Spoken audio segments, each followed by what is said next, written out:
Hi friends, welcome back to my YouTube channel. ಇವತ್ತು ಸಂಕ್ರಾಂತಿ ಹಬ್ಬ. ಸಮಸ್ತ ಕನ್ನಡ ನಾಡಿನ ಜನತೆಗೆ ಸಂಕ್ರಾಂತಿ ಹಬ್ಬದ ಶುಭಾಶಯಗಳು. ಇವತ್ತು ಸ್ಪೆಷಲ್ ಡೇ, ಸ್ಪೆಷಲ್ ರಂಗೋಲಿ ಅಂದರೆ ಸಂಕ್ರಾಂತಿ ಹಬ್ಬಕ್ಕೆ ಹೋಲುವಂತೆ ಒಂದು ರಂಗೋಲಿ ಬಿಡೋಣ ಅಂಥೇಳಿ ಬಿಡ್ತಾ ಇದ್ದೀನಿ. ಸಿಂಪಲ್ಲಾಗಿ ಪೊಂಗಲ್ ಮತ್ತು ಕಬ್ಬು ರಂಗೋಲಿ ಬಿಟ್ಟಿದ್ದೀನಿ. ಇವತ್ತು ಯಾವುದೇ ರೀತಿಯ ಕಲರಿಂಗ್ ಮಾಡಿಲ್ಲ, ಸಿಂಪಲ್ಲಾಗಿ ರಂಗೋಲಿಲೇ ಸ್ವಲ್ಪ ಕಲರಿಂಗ್ ಮಾಡಿದ್ದೀನಿ ಅಷ್ಟೇ. ಯಾಕಂದರೆ ಇದೊಂದು 2 ಅವರ್ಸು ಇರಲ್ಲ, ಇಲ್ಲಿ ಓಡಾಡ್ತಾರೆ, ಪೂರ್ತಿ ಎಲ್ಲ ಗಲೀಜಾಗತ್ತೆ ಅಂಥೇಳಿ. ಇನ್ನು ಸಿಂಪಲ್ಲಾಗಿ ರಂಗೋಲಿ ಬಿಟ್ಟು ಇನ್ನು ಸ್ನಾನ ಮಾಡಿಕೊಂಡು ಪೂಜೆಗೆಲ್ಲ ರೆಡಿ ಮಾಡಬೇಕಿತ್ತು. ಪೂಜೆ ಜೊತೆಗೆ ಇವತ್ತು ಸಂಕ್ರಾಂತಿ ಹಬ್ಬ ಆದ್ದರಿಂದ ನಾವು ಏನು ತರಕಾರಿ ಎಲ್ಲ ಹೆಚ್ಚಿ ರೆಡಿ ಮಾಡಿ ಇಟ್ಕೊಂಡಿದ್ವಿ ಅದನ್ನು ಚೆನ್ನಾಗಿ ತೊಳೆದು ನೀಟಾಗಿ ಎತ್ತಿಟ್ಕೊಂಡಿದ್ದೀನಿ. ಅದನ್ನು ಹಸುನ ಮನೆ ಮುಂದೆ ಕರೆಸಿ ಹಸುಗೆ ಪೂಜೆ ಮಾಡಿ, ಆ ಹಸುಗೆ ಎಲ್ಲ ಮಿಕ್ಸ್ ಮಾಡಿದ ತರಕಾರಿ ಜೊತೆಗೆ ಕಬ್ಬು, ಎಳ್ಳು ಬೆಲ್ಲ, ಎಣ್ಣೆಲ್ಲ ಸೇರಿಸಿ ಹಸುಗೆ ಪೂಜೆ ಮಾಡಿ ಕೊಡ್ತೀವಿ. ಇನ್ನು ಅದಾದಮೇಲೆ ಸ್ವಲ್ಪ ಬಿಡಿ ಹೂ ತಂದಿಟ್ಟಿದ್ದೆ ಮಾರ್ಕೆಟಿಂದ. ಸೊ ಬಾಗ್ಲಿಗಾರ ಹಾಕೋಣ ಅಂಥೇಳಿ ಪೂರ್ತಿ ಏನಿದೆ ಹೂನ ನೀಟಾಗಿ ಕಟ್ಟೋಣ ಅಂಥೇಳಿ ಕಟ್ತಾಯಿದ್ದೀನಿ. ಸೊ ಶಾಮಂತಿಗೆ ಆದ್ದರಿಂದ ಹೆಚ್ಚೇನು ಹೊತ್ತು ಬೇಕಾಗಿರಲ್ಲ, ಸ್ವಲ್ಪ ಬೇಗನೆ ಕಟ್ಬೋದು. ಹಬ್ಬ ಆದ್ದರಿಂದ ಇವತ್ತು ಹೂ ರೇಟು ತುಂಬ ಜಾಸ್ತಿ ಇದೆ, ಮಾರಂತೂ ಕೇಳಲೇಬೇಡಿ, ಇನ್ನೂ ಫುಲ್ ಜಾಸ್ತಿ ಇದೆ. ಇದು ಬಿಡಿ ಹೂ ತಂದಿಟ್ಕೊಳ್ಳಿರೋದು ಸ್ವಲ್ಪ ಪರವಾಗಿಲ್ಲ, ಕಡಿಮೆ ಇತ್ತು ಅವಾಗ, ಅದನ್ನೇ ಹಾರ ಮಾಡಿ ಹಾಕೋಣ ಅಂಥೇಳಿ ಎಲ್ಲ ರೆಡಿ ಮಾಡ್ತಾಯಿದ್ದೀನಿ. ಇನ್ನು ಮನೆಯೆಲ್ಲ ಕೆಲಸ ಮುಗೀತು, ಎಲ್ಲರದು ಸ್ನಾನ ಆಗಿ ರೆಡಿಯಾಗಿದ್ದಾರೆ. ಇನ್ನು ನಾನು ಒಬ್ಬಳೇ. ಇನ್ನು ತಿಂಡಿಗೂ ಅಂಥೇಳಿ ಅವರೆಕಾಳು ಉಪ್ಪಿಟ್ಟು ಮಾಡೋಣ ಅಂಥೇಳಿ ಎಲ್ಲನೂ ಉತ್ತರಿಸಿ ಹೆಚ್ಚಿ ರೆಡಿ ಮಾಡಿ ಇಟ್ಟಿದ್ದೀನಿ. ಇನ್ನು ನನ್ನ ಮಗಳು ಸ್ನಾನ ಮಾಡಿ ಮುಗಿಸ್ಕೊಂಡು ಬಂದಳು. ಇನ್ನು ನೆಕ್ಸ್ಟ್ ನಂದು ಸ್ನಾನ ಆಯಿತು, ಸಿಂಪಲ್ ಪೂಜೆ ಆಯಿತು. ಇನ್ನು ಪೂಜೆ ಸ್ಪೆಷಲಲ್ಲಿ ಒಂದು ನಾವೇನು ಮನೇಲಿ ಮಾಡಿರುವಂತಹ ಎಳ್ಳು ಬೆಲ್ಲ ಅದನ್ನು ಇಟ್ಟು ಪೂಜೆ ಮಾಡ್ತಾಯಿದ್ದೀವಿ. ಆ್ಯಕ್ಚುಲಿ ಪೊಂಗಲ್ ಕೂಡ ಮಾಡಬೇಕಿತ್ತು, ಬಟ್ ನಮ್ಮಲ್ಲಿ ಪೊಂಗಲ್ ಯಾವಾಗಲೂ ಮಧ್ಯಾಹ್ನ ಟೈಮ್ ಮಾಡೋದು, ಸಂಕ್ರೆ ಪೊಂಗಲ್ಲು. ಸೊ ಅವಾಗ ಇಡೋಣ ಅಂಥೇಳಿ ಸುಮ್ಮನಾದೆ. ಇನ್ನು ಅವರೆಕಾಳು ಉಪ್ಪಿಟ್ಟು ಬೆಳಗ್ಗೆ ಬಿಸಿ ಬಿಸಿ ತಿಂಡಿಗೆ. ಇನ್ನು ತಿಂಡಿಗಿಂತ ಮುಂಚೆನೇ ಹಸು ಬಂದಿತ್ತು, ಸೊ ನಾನಿನ್ನೂ ರೆಡಿನೇ ಆಗಿರಲಿಲ್ಲ. ಬಟ್ ನನ್ನ ಮಗಳೇ ಹೋಗಿ ಎಲ್ಲನೂ ಕೊಟ್ಟು ಪೂಜೆ ಮುಗಿಸ್ಕೊಂಡು ಬಂದಿದ್ದಾಳೆ. ಪೂಜೆ ಆದಮೇಲೆ ಒಟ್ಟಿಗೆ ಅವಳು ಕೂಡ ನನ್ನ ಜೊತೆನೇ ತಿಂಡಿ ತಿಂದಳು. ಇನ್ನೆಲ್ಲ ರೆಡಿಯಾಗೋಯ್ತು. ಇನ್ನು ದೇವಸ್ಥಾನಕ್ಕೆ ಹೋಗೋಣ ಅಂದರೆ ನಮ್ಮ ಮನೆ ಹತ್ರ ಇರುವಂತಹ ಚಂದ್ರಮೌಳಿ ದೇವಸ್ಥಾನ ಗೋಪುರ ಕಟ್ತಿರೋದ್ರಿಂದ 10:30ಗೆ ಕ್ಲೋಸ್ ಮಾಡ್ತಾಯಿದ್ದಾರೆ, ಹಾಗಾಗಿ ಹೋಗೋಕ್ಕಾಗಲಿಲ್ಲ. ಇನ್ನು ನೈಟು ನಾನು ಮೆಹಂದಿ ಹಾಕ್ಕೊಂಡಿದ್ದು, ನೈಟೆಲ್ಲ ಹಾಗೆ ಕೈಯಲ್ಲಿ ಬಿಟ್ಟಿದ್ದೆ, ಸೊ ಚೆನ್ನಾಗಿ ಬಂದಿದೆ. ಇನ್ನು ಮಧ್ಯಾಹ್ನ ಊಟಕ್ಕೆ ಅಂತೇಳಿ ಎಲ್ಲರ ಮನೆಯಲ್ಲೂ ಖಾರ ಪೊಂಗಲು ಸಿಹಿ ಪೊಂಗಲ್ ಮಾಡಿದ್ರೆ, ನಮ್ಮ ಮನೆಯಲ್ಲಿ ಸಕ್ಕರೆ ಪೊಂಗಲ್ ಜೊತೆಗೆ ಕಿಚಡಿನೇ ಮಾಡೋದು. ಕಿಚಡಿಗೆ ಅವರೆಕಾಳು ಸಾರು. ಪ್ರತಿ ವರ್ಷವೂ ಅಷ್ಟೇ ಈ ಒಂದು ಸಂಕ್ರಾಂತಿ ಹಬ್ಬದಲ್ಲಿ ಅವರೆಕಾಳು ಸ್ಪೆಷಲ್ಲು. ಅಮ್ಮನ ಮನೆಯಲ್ಲಾದರೆ ಪೊಂಗಲ್ಲು ತರಕಾರಿ ಹಾಕಿ ಕೂಟು, ಅಂದರೆ ಎಲ್ಲ ಥರ ತರಕಾರಿ ಮಿಕ್ಸ್ ಮಾಡಿರುವಂತಹ ಒಂದು ಕೂಟನ್ನ ಮಾಡ್ತಾರೆ. ಬಟ್ ಇಲ್ಲಿ ಸಕ್ಕರೆ ಪೊಂಗಲ್ ಜೊತೆಗೆ ಅವರೆಕಾಳು ಸಾರು ಕಿಚಡಿನ ಮಾಡುವಂಥದ್ದು. ಪ್ರತಿ ವರ್ಷವೂ ಅಷ್ಟೇ ಇವರು ಮಧ್ಯಾಹ್ನ ಟೈಮಲ್ಲಿ ಪೊಂಗಲ್ ಮಾಡ್ತಾರೆ, ಯಾಕೆಂದರೆ ಅರ್ಲಿ ಮಾರ್ನಿಂಗು ಸ್ವೀಟ್ ಯಾರು ಇಷ್ಟಪಡಲ್ಲ ತಿನ್ನೋದಕ್ಕೆ ಅಂಥೇಳಿ. ಸೊ ಎಲ್ಲ ತರಕಾರಿ ಮಿಕ್ಸ್ ಮಾಡಿ ಉಪ್ಪಿಟ್ಟು ಮಾಡಿದ್ದು, ಅದು ತುಂಬ ಚೆನ್ನಾಗಿತ್ತು. ಇನ್ನು ಮಧ್ಯಾಹ್ನ ಊಟನೂ ಸಿಂಪಲ್ಲಾಗಿ ಸಾಕಾಯಿತು. ಇನ್ನೆಲ್ಲರೂ ಊಟ ಮುಗಿಸ್ಕೊಂಡ್ವಿ. ಇನ್ನು ಎಳ್ಳು ಪ್ಯಾಕೆಟೆಲ್ಲ ಮಾಡಬೇಕಿತ್ತು ಅಂಥೇಳಿ ಎಳ್ಳು ಪ್ಯಾಕೆಟೆಲ್ಲ ರೆಡಿ ಮಾಡೋಣ ಅಂಥೇಳಿ ಎಳ್ಳು ಪ್ಯಾಕೆಟು, ಒಂದು ಎಳ್ಳು ಚೇನು, ಅದ್ರ ಜೊತೆಗೆ ಸಕ್ಕರೆ ಹೆಚ್ಚು ಹಾಕಿ ಪ್ಯಾಕೆಟ್ಗೆಲ್ಲ ರೆಡಿ ಮಾಡಿಟ್ಟೆ. ಇನ್ನು ಬೆಳಗ್ಗೆನೇ ಎಲ್ಲ ಕಬ್ಬನ್ನ ನಾನು ಒಂದೊಂದು ಚಿಕ್ಕ ಚಿಕ್ಕದಾಗಿ ಕಟ್ ಮಾಡಿ ಎತ್ತಿ ಇಟ್ಕೊಂಡಿದ್ದೆ.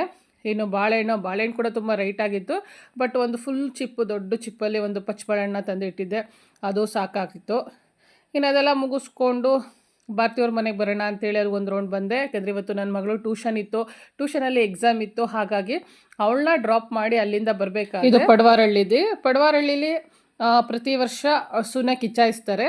ಸೊ ಅದಕ್ಕಿಂತ ಮುಂಚೆ ಹಸುನ ನೀಟಾಗಿ ತೊಳೆದು ಅದಕ್ಕೆ ಅರ್ಶಿನ ಪೂರ್ತಿ, ಅಂದರೆ ವೈಟ್ ಎಲ್ಲೆಲ್ಲಿರುತ್ತೆ ಪೂರ್ತಿ ಎಲ್ಲ ಕಡೆ ಅರ್ಶಿನ ಹಚ್ಚುತ್ತಾರೆ, ಪೂಜೆ ಮಾಡ್ತಾರೆ, ಅದಕ್ಕೆ ಹಾರ ಹಾಕಿ ಈ ಥರ ಪೂರ್ತಿ ಒಂದು ಊರಲ್ಲಿ ಮೇನ್ ಸರ್ಕಲ್, ಮೇನ್ ರೋಡ್ ಅಂತ ಏನಿರುತ್ತೆ ಆ ರೋಡಲ್ಲಿ ಮೆರವಣಿಗೆ ಕೂಡ ಮಾಡ್ತಾರೆ. ಸೊ ಮೆರವಣಿಗೆ ಜೊತೆಗೆ ಡ್ಯಾನ್ಸ್ ಮಾಡ್ಕೊಂಡು ಹೋಗೋರು ಕೂಡ ಮಾಡ್ಕೊಂಡು ಹೋಗ್ತಾಯಿದ್ದಾರೆ. ಇಲ್ಲಿ ನೋಡ್ಬೋದು, ಒಬ್ಬರಲ್ಲ ಇಬ್ಬರಿದ್ದಾರೆ, ಇಬ್ಬರು ಕೂಡ ಪೂರ್ತಿ ಅದು ಡ್ಯಾನ್ಸ್ ಮಾಡ್ಕೊಂಡು ಹೋಗ್ತಾಯಿದ್ದಾರೆ. ನೋಡೋದಕ್ಕೊಂದು ತುಂಬಾ ಚೆನ್ನಾಗಿದೆ ಆ ಸೌಂಡ್ ಜೊತೆಗೆ. ಪೂರ್ತಿ ಹಸುಗಳು ಸುಮಾರು ಒಂದು 30-40 ಹಸು ಮುಂದೆ ಹೋಯಿತು. ಸೊ ಪೂರ್ತಿ ಅಲಂಕಾರ ಮಾಡಿರೋ ಹಸುಗಳು ನೋಡಿ ತುಂಬ ಖುಷಿಯಾಯಿತು. ಇದು ಎಲ್ಲ ಕಡೆ ಒಂದೊಂದು ಏರಿಯಾದಲ್ಲಿ ಒಂದೊಂದು ಪ್ಲೇಸಲ್ಲಿ ಮಾಡಬೇಕು ಅಂತ ಮಾಡ್ತಾರೆ. ಸಾಮಾನ್ಯವಾಗಿ ಮಾರಿಗುಡಿ ಅಂತ ಏನಿರುತ್ತೆ ಅದು ಎದುರುಗಡೆನೇ ಹಸುನ ಒಂದು ಕಿಚಾಯಿಸೋದು. ಸೊ ಇಲ್ಲೂ ಕೂಡ ಹೌದು, ಇಲ್ಲಿ ಜೋಡಿ ಮಾರಮ್ಮ ಟೆಂಪಲ್ ಇದೆ, ಅಲ್ಲೂ ಕೂಡ ಅವರು ಹಸುನೆಲ್ಲ ಕರ್ಕೊಂಡೋಗಿ ಅಲ್ಲಿ ಕಿಚಾಯಿಸ್ತಾರೆ. ಅದಕ್ಕಿಂತ ಮುಂಚೆ ಇದು ಪೂರ್ತಿ ಊರಲ್ಲಿ ಮೆರವಣಿಗೆ ಮಾಡ್ತಾ ಇರೋದು. ನೋಡೋಕ್ಕಂತೂ ತುಂಬಾ ಚೆನ್ನಾಗಿತ್ತು. ಅದ್ರ ಜೊತೆಗೆ ಮಕ್ಕಳೆಲ್ಲರೂ ಕೂಡ ರೆಡಿಯಾಗಿದ್ದಾರೆ, ಅದು ಕೂಡ ಎಲ್ಲರೂ ನಿಂತ್ಕೊಂಡು ನೋಡ್ತಾ ಇರೋದು. ಇನ್ನು ಸಂಕ್ರಾಂತಿ ಹಬ್ಬ ಅಂದರೆ ಹುಡುಗರಿಗೆ ಒಂಥರ ಹಬ್ಬ, ಆದರೆ ಹುಡುಗಿರಿಗೆ ಒಂಥರ ಹಬ್ಬ. ಎಲ್ಲ ನೀಟಾಗಿ ರೆಡಿಯಾಗಿ ಮನೆಗೆ ಹೋಗಿ ಹೇಳಿಬಿರುವಂಥದ್ದು. ಸೊ ಎಷ್ಟೋ ಜನ ಚಿಕ್ಕ ಚಿಕ್ಕ ಮಕ್ಕಳು ತುಂಬ ಚೆನ್ನಾಗಿ ರೆಡಿಯಾಗಿದ್ದರು. ನೋಡೋಕ್ಕಂತೂ ತುಂಬಾ ಖುಷಿ ಆಗ್ತಾಯಿತ್ತು. ಇನ್ನು ನೆಕ್ಸ್ಟು ಫಸ್ಟು ಹಸು ಎಲ್ಲ ಹೋಯಿತು, ಅದಾದಮೇಲೆ ಇದು ನೃತ್ಯ ನಡೀತಾ ಇದೆ. ಅದಾದಮೇಲೆ ದೇವ್ರದ್ದು ಒಂದು ಮೆರವಣಿಗೆ. ದೇವ್ರ ಮೆರವಣಿಗೆ ಅಂತೇಳಿ ಈ ಥರ ರಥ ಇದೆ. ಇದಂತೂ ತುಂಬಾ ಚೆನ್ನಾಗಿ ಕಾಣಿಸ್ತಾ ಇದೆ. ಅದು ಈವ್ನಿಂಗ್ ಟೈಮಲ್ಲಿ ಫುಲ್ ಕಲರ್ಫುಲ್ಲಾಗಿ ಲೈಟಿಂಗ್ಸಲ್ಲಿ ಬರ್ತಾ ಇರೋದು ದೇವ್ರದ್ದು. ತುಂಬ ಚೆನ್ನಾಗಿ ಅಲಂಕಾರ ಮಾಡಿದ್ದಾರೆ. ಸೊ ಮೆರವಣಿಗೆಗೆ ಇದು ರಥ ಕೂಡ ತುಂಬ ಚೆನ್ನಾಗಿದೆ. ಇಲ್ಲಿ ಇದೇ ಥರದ್ದು ಒಂದು 3-4 ರಥ ಇದೆ. ಎಲ್ಲೇ ದೇಹದ್ದು ಈ ಥರ ಮೆರವಣಿಗೆ ನಡೆದರೂ ಕೂಡ ಈ ಥರ ರಥನ ತೊಗೊಂಡು ಹೋಗ್ತಾರೆ. ಸೊ ಇವಾಗೆಲ್ಲ ಈ ಥರಲ್ಲೇ ಮಾಡ್ತಾ ಇರೋದು. ಸಮೃದ್ಧಿ ಕೂಡ ಹೋಗಿದ್ದಾಳೆ ಅಲ್ಲೇ ಒಂದು ರೌಂಡು, ಅವಳು ಚೆನ್ನಾಗಿ ರೆಡಿಯಾಗಿದ್ದಾಳೆ. ಒಳ್ಳೆ ದೇವ್ರ ದರ್ಶನ ಆಯಿತು ಪೂರ್ತಿ. ಜೊತೆಗೆ ಹೋಗೋರು ಮುಂದೆ ಸುಮಾರು ಜನ ಹೋದರು. ಹಸು ಬಂದಾಗಂತೂ ತುಂಬ ಜನ ಇದ್ದರು, ಏಕೆಂದರೆ ಒಂದಕ್ಕೊಂದು ಚೆನ್ನಾಗಿ ಅಲಂಕಾರ ಮಾಡಿದರು. ಇನ್ನು ಇದು ಪೂರ್ತಿ ಊರು ತುಂಬ ಮೆರವಣಿಗೆ ಆಗಿ ಇನ್ನೂ ಸ್ವಲ್ಪ ಹೊತ್ತು ಬೇಕಾಗತ್ತೆ, ಇನ್ನೊಂದು 1 ಅವರ್ ಅಂತೂ ಬೇಕೇ ಬೇಕು ಎಲ್ಲ ಹೋಗಿ ರೆಡಿ ಮಾಡಿ ಇನ್ನು ಹಸು ಕಿಚ್ಚಾಯಿಸೋದಕ್ಕೆ. ಇನ್ನು ಅಷ್ಟರಲ್ಲಿ ಎಲ್ಲ ಮಕ್ಕಳೆಲ್ಲ ಬಿರೋರೆಲ್ಲ ಬೀರೋಕ್ಕೆ ಸ್ಟಾರ್ಟ್ ಮಾಡಿದ್ರು. ಇನ್ನು ಸಮೃದ್ಧಿ ನೀಟಾಗಿ ಚೆನ್ನಾಗಿ ರೆಡಿಯಾಗಿದ್ದಾಳೆ. ಡ್ರೆಸ್ ಅಂತೂ ತುಂಬಾ ಚೆನ್ನಾಗಿ ಕಾಣಿಸ್ತಾ ಇದೆ. ಈ ಥರ ಚಿಕ್ಕ ಚಿಕ್ಕ ಮಕ್ಕಳಿಗೆ ಬಿರೋದಂತೂ ತುಂಬಾ ಖುಷಿ. ಬಟ್ ಅವ್ರಿಗೆ ಇರಿಟೇಷನ್ನು, ಬಟ್ ತುಂಬಾ ಮುದ್ದಾಗಿ ಚೆನ್ನಾಗಿ ಕಾಣಿಸ್ತಾ ಇದ್ದಾಳೆ. ಇನ್ನು ಅವಳು ಮನೆಗೆ ಹೋಗಿ ಎಲ್ಲರಿಗೂ ಬಿರ್ತಾ ಇದ್ದಾಳೆ. ಫೋಟೋಸ್ಗೆ ಫೋಸ್ ಕೊಡು ಅಂದರೆ ಬೇಡ ಅಂತೇಳಿ ಅದು ಇದು ಅಂತೇಳಿ ನೋಡ್ತಾ ನಿಂತಿದ್ದಾಳೆ. ಕೂದಲೊಂದಿಲ್ಲ, ಕೂದಲು ಸ್ವಲ್ಪ ಚೆನ್ನಾಗಿದ್ದೀರೆ, ಇನ್ನೂ ಚೆನ್ನಾಗಿ ಕಾಣಿಸೋಳು. But okay, ಇರೋದ್ರಲ್ಲಿ ಚೆನ್ನಾಗಿದ್ದಾಳೆ. ಅಷ್ಟು ಪೇಷನ್ಸಿಂದ ನೀಟಾಗಿ ಬಳೆ ತೊಡಿಸ್ಕೊಂಡಿದ್ದಾಳೆ, ಫುಲ್ಲು ಡ್ರೆಸ್ ಮಾಡಿಸ್ಕೊಂಡಿದ್ದಾಳೆ. ಏರ್ ಸ್ಟೈಲ್ ಒಂದಂತೂ ಇಲ್ಲ ಅಷ್ಟೇ. ಇನ್ನು ಅಲ್ಲಿ ಎಳ್ಳು-ಬೆಲ್ಲ ತೊಗೊಂಡು ಅಲ್ಲಿಂದ ಇನ್ನು ನಮ್ಮ ಮನೆ ಹತ್ರ ಬಂದೆ. ಇನ್ನು ಬರಬೇಕಾದ್ರೇ ನನ್ನ ಮಗಳನ್ನ ಟ್ಯೂಷನಿಂದ ಕರ್ಕೊಂಡು ಬಂದೆ. ಇನ್ನು ಇಲ್ಲಿಗೆ ಬಂದು ರೆಡಿಯಾಗಿ ಇನ್ನು ಬರೋರಿಗೆಲ್ಲರೂ ಎಳ್ಳು-ಬೆಲ್ಲ ಕೊಡ್ತಾಯಿದ್ವಿ. ನನ್ನ ಮಗಳಂತೂ ಎಳ್ಳು-ಬೆಲ್ಲ ಬೀರಲ್ಲ ಅಂದ್ಲು, ಸೊ ಹಾಗಾಗಿ ಅವಳಿಗೇನು ಬೀರಿಸ್ಲಿಲ್ಲ. ಇನ್ನು ಇದು ನಮ್ಮ ಮನೆ ಮುಂದೆ, ಇದು ಕೂಡ ಅಷ್ಟೇ, ಇಲ್ಲೆಲ್ಲ ಅಲಂಕಾರ ಮಾಡಿ ಅಂಟಿಕೊಪ್ಪಲಲ್ಲಿ ಮೇನ್ ರೋಡು 1 ರೌಂಡ್ ಬರುತ್ತೆ ಅಷ್ಟೇ, ಬೇರೆ ಇನ್ನೆಲ್ಲೂ ಒಳಗಡೆ ಹೋಗೋದಿಲ್ಲ. ಲಾಯಲ್ ವರ್ಲ್ಡು ಮೇನ್ ರೋಡ್ ಇದೆ, ಅಲ್ಲಿಂದ ಒಂದೇ ರೌಂಡ್ ಬರುವಂಥದ್ದು. ಇನ್ನು ಬಂದು ಮಾರಿಕೊಡಿ ಎದುರುಗಡೆನೇ ಹಸುನ ಕಿಚ್ಚಾಯಿಸೋದು.